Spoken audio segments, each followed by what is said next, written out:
Halo semuanya, perkenalkan nama saya Nadi Faraldi. Saya perwakilan dari kelompok 6 akan membagikan hasil diskusi mengenai artikel ilmiah kelompok kami. Kelompok kami yaitu kelompok 6, anggotanya terdiri dari Rahmat Al-Azizi, yang kedua Mudia Mufadol, ketiga Yuhibul Musinin, yang keempat Michael Leonardo, yang kelima Garin Aprilio Matondang, keenam Alif Maulana Hidayat, ketujuh Abdul Mujib, ke-8 Cahaya Nadi Faraldi, ke-9 Sang Batari Monika, ke-10 Ananda Sandriana Putri, ke-11 Jahani Bindi Rahayu. Di sini saya akan membahas mengenai bagian-bagian dari artikel ilmiah. Yang pertama adalah judul. Judul merupakan inti dari artikel. Dari judul ini, para pembaca tertarik atau tidaknya dengan artikel tersebut. Sehingga haruslah menarik minat para pembaca, tidak hanya menarik, tetapi juga hendaknya informatif dan ringkas. Untuk spesifik contohnya, seperti yang umum itu seperti pengaruh pandemi COVID-19, untuk yang lebih spesifik, pengaruh pandemi COVID-19 terhadap pendidikan. Untuk baris kepemilikan itu biasanya terdiri dari nama penulis tanpa gelar, nama institusi, dan alamat institusi.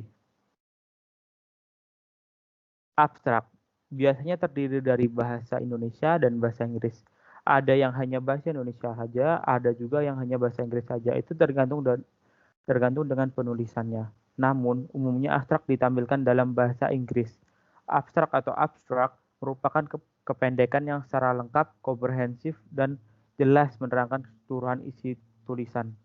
Artinya, dengan baca abstrak tersebut, pembaca sudah bisa mempunyai cukup pemahaman tentang keseluruhan artikel.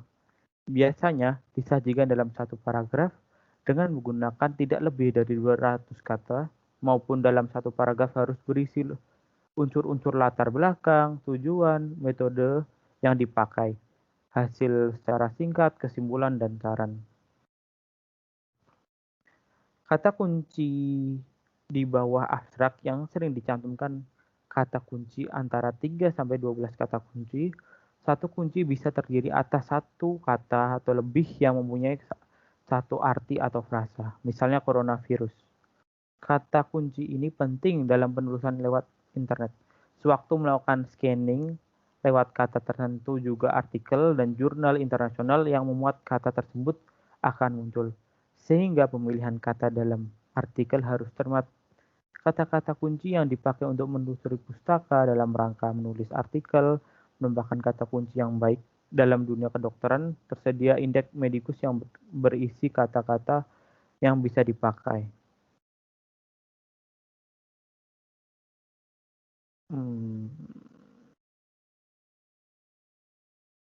Pendahuluan. Pendahuluan adalah bab pertama dari karya tulis yang berisikan jawaban dan mengapa penelitian atau studi tersebut perlu dilakukan. Bagian pendahuluan berisi mengenai penggambaran topik penelitian yang hendak disajikan dalamnya. Pada pendahuluan, uraian dipaparkan secara lugas dan jelas. Penulisannya harus terstruktur dengan rapi dan beberapa paragraf. Pendahuluan terkadang harus juga dibuat sebagai gambaran secara keseluruhan apa yang kita lakukan dalam proses penelitian, mengapa penelitian dilakukan, siapa yang telah meneliti hal yang sama, dan bagaimana hasil penelitian yang membawa manfaat dan perubahan besar. Ini biasanya dengan disebut tesis mini. Olehnya itu, pada penulisan pendahuluan harus mengungkapkan beragam masalah dengan latar yang menyebabkan masalah tersebut muncul. Selanjutnya, penulis harus menggambarkan bagaimana kemungkinan solusi yang akan digunakan. Tentu hal ini dapat didasari pada rujukan ilmiah dengan argumentasi yang rasional dan useful. Metode penelitian. Metode penelitian adalah informasi secara ringkas mengenai materi dan metode yang digunakan dalam penelitian, meliputi identifikasi variabel, subjek atau bahan yang diteliti, instrumen penelitian, rancangan percobaan atau desain yang digunakan, atau rancangan eksperimen, teknik pengambilan sampel, analisis data, dan model statistik yang digunakan. Jika menggunakan metode yang sudah banyak dikenali, disebut saja nama metodenya.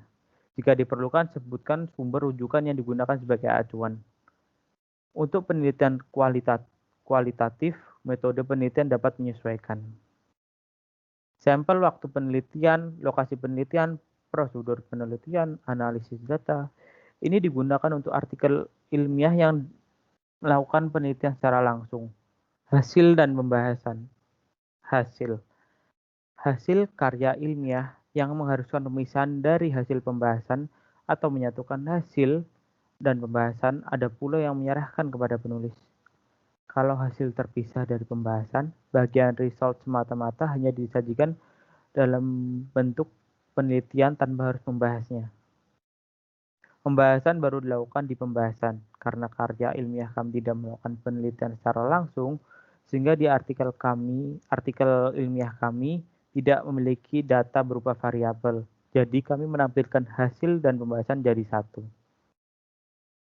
Pembahasan merupakan tempat di mana penulis bisa berekspresi paling bebas. Dalam pembahasan, penulisannya yang berargumentasi logis dan tidak melakukan pembahasan yang sangat panjang dan lebar. Tidak ada tempatnya penelitian, tetapi mengulas apakah hasil penelitian memenuhi tujuan penelitian. Pada bulan tertentu, perkenankan pembahasan digantung dengan hasil penelitian.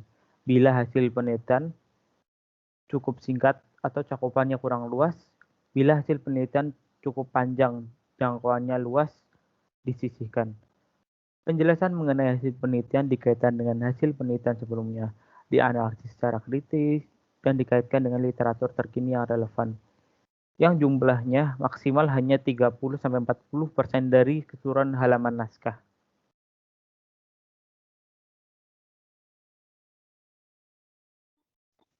Kesimpulan adalah merupakan jawaban atas pertanyaan penelitian yang disajikan secara deskriptif atau maksimal 1 halaman. Ditulis panjang 1 paragraf dalam bentuk esai, tidak bentuk numerikal. Saran boleh dimasukkan dalam simpulan, berisi saran untuk penelitian lanjut dan praktik. Daftar pustaka, ketentuan umum penulisan daftar pustaka. Yang pertama adalah rujukan yang dicantumkan dalam daftar pustaka hanya rujukan yang benar-benar dikutip dari manuskrip. Ketentuan nama penulis, nama yang ditampilkan adalah nama akhir atau nama keluarga. Penulis diikutkan dengan singkatan nama awal dan di tengah jika ada. Jika penulisnya lebih dari 1 orang, maka penulisannya sama. Penulisan judul rujukan diawali dengan huruf kapital hanya pada awal kalimat. Penulisan nama, tahun, judul artikel, dan seterusnya diakhiri dengan tanda titik. Sebelum dilanjutkan kata berikutnya, khusus penulisan volume atau nomor, jurnal diberi titik 2 tanpa spasi. Contoh-contoh penulisan dapat dilihat dari penjelasan setiap jenis pustaka yang layak dirujuk. Sekian penjelasan artikel dari kelompok kami. Jika ada salah kata, mohon dimaafkan. Terima kasih. Wassalamualaikum warahmatullahi wabarakatuh.